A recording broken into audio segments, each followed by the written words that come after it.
Hi guys. I know I'm a day late and it's late. So I'm also going to do this in two parts because I felt like there was way too much to talk about. First is my song for these two talks is Austin French Freedom Hymn. And let me go to my paper. And it's really because when we think of presidents that came before us and before today, we look at their contributions to society and also their shortcomings. And really with technology, you can find out what they did and what they didn't do during their presidency. So I chose the song because of the duality of the meaning of freedom. We are in this country, and who the sun sets free is free. We don't have chains anymore as a Christian. So if you're a Christian, we don't have chains anymore. Our country has overcome great trials and tribulations, and we are still standing. Our chains are broken.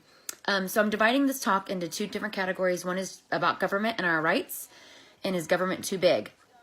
And then the second part is actually us as people and how we react to these rights and what Jesus says about anger. I don't know how you guys feel about Facebook, but it's very hostile sometimes, and the root of it is really anger and why people get so angry. So let me turn down my song a little bit. I'm going to start with Gerald Ford. Let me turn this down. One of these days I'll get this right. Ford was president from 1974 to 1977. And one of the things he said is a government big enough to give you everything you want is a government big enough to take from you everything you have. And so it goes to that question, right? Should government give us, the people, our rights, or does the government protect our rights? These are fundamentally two different things. The Constitution and the amendments and states that we have the following rights: life, liberty, pursuit of happiness, right? Everybody knows those. Of course, that's the foundation of our country and our society, but we have rules to support this thought and programs in place as well. The Social Security Act, Medicaid, Medicare acts that help ensure that the ones that do lack the ability to be or have a successful, healthy life and take care of themselves and their family, through a system they can receive continued benefits of some kind. But these programs are not entirely intended to take care of the individual entirely. They should not just rely on that. Rely on the government. We have a responsibility in making our life go into a positive direction, right? We have our upbringing, we have our own thoughts, we have our own ambitions, our own drive, and that also we should take into account when we think about that. So this could mean we can work until we can't. So for instance, like with Social Security, maybe, or disability, maybe we have an accident and then we can't work.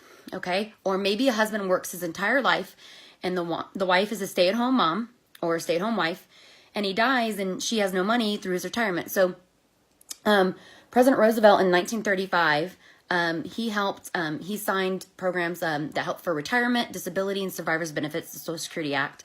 And President Truman in 1965, helped with Medicare and Medicaid. It became Medicaid, for the elderly and the poor. Citizens to help citizens have a way to sustain themselves. Each program can be seen as fair or just, or a way to take advantage of the system, right? You're always going to have both things happening, or the people are taking advantage of the government. Again, the system was not put in place to aid individuals who do not want to work to support themselves or the family, but the ones who can't physically or mentally do it. And this is a really quick little story. When I worked in a school district, I remember seeing children. I would drive to school to work, and I would see children coming out of the gas station, and I'm like, what do they have? It's like this huge orange bag, and they're just eating, and they have Cokes, and they had no problem telling me that, oh, they use their card to get hot Cheetos for breakfast, and I'm like, what? Hot Cheetos for breakfast? And this school was also on almost entirely on free and reduced lunch. So there was already a sense of everything's kind of given to me, just if that makes sense. But that's not through their fault of their own. Anyways, They talked about food stamps. They talked about some kids had to change apartments if rent was coming due. They would say, oh, we had to move. So it's a hard lesson for kids to understand. But we as teachers, as parents, as community members, we should also think about teaching those kids about getting good grades, get to college, get a job, pay for basic needs, food, shelter, clothing, and then maybe even have fun things like vacations. Some of the students that I encountered had those thoughts, but most didn't. So we don't want the cycle to continue, and that's kind of what the whole point of what I was asking right at the beginning. Is government too big? Or is it supposed to take care of us? Or do we also have some of that in us? So why am I telling you that, any of this? There are good and bad situations in our country, in every state, in every city, that do not conform to the help all school of thought. And also, do you think that government can also put us in metaphorical chains? Would we be slaves to the government and what they tell us to do? And that's like a fear that some people have, and that could be true. We as Christians are in a delicate position. We always have been, and we really are now. Like Austin French on his song, Freedom Hymn, he says, now I'm alive, and I'm never going to look back. I can never be free without you. So it's a great symbol. Like, our chains are broken, and we're free in Jesus Christ. And we can show this to others in different ways. Community service, visiting nursing homes, time at a food bank, doing different drives. I was involved with MOPS at Concordia Lutheran Church, and they had at least 3, and I was one of the chairs one year, at least 3 drives or community service throughout the year. So different things, clothing drives, food drives. We did a diaper drive.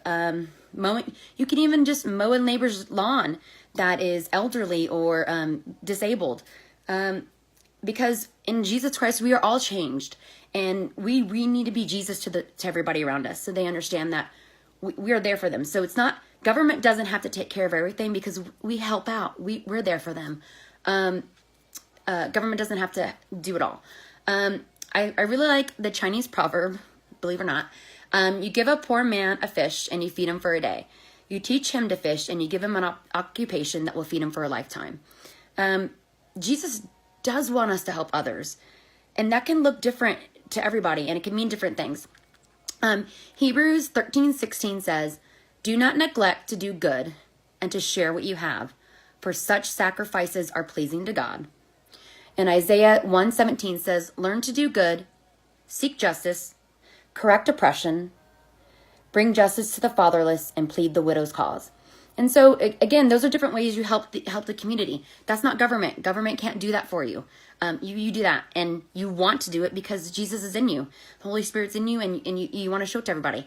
I'll move on to the little bit of the present, to the present tense, with the past president. Still the first half of my post, and I think, again, I'm just going to do another one tomorrow. Teddy Roosevelt was president from 1901 to 1909, and he said, to announce that there must be no criticism of the president, or that we are to stand by the president, right or wrong, is not only unpatriotic and servile, but is morally treasonable to the American public. So what is he saying there? He's saying, and this is what's happening now, right?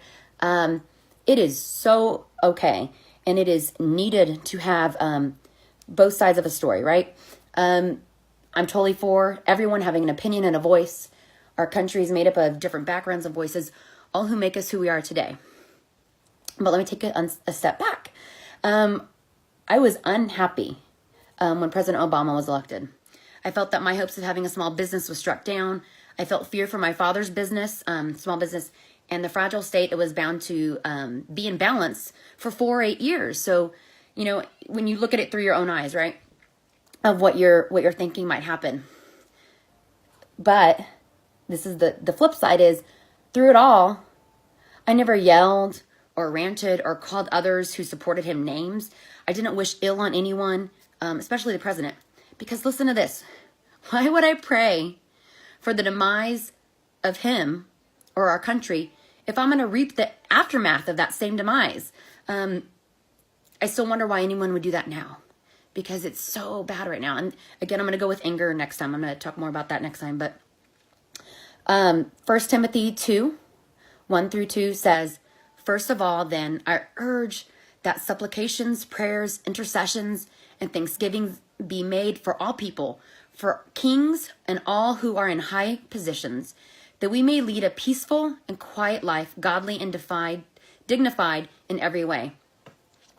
So again, you pray for your country, you pray for the way it's going, you pray for the people, whether you believe it or not, because you pray for guidance for that person.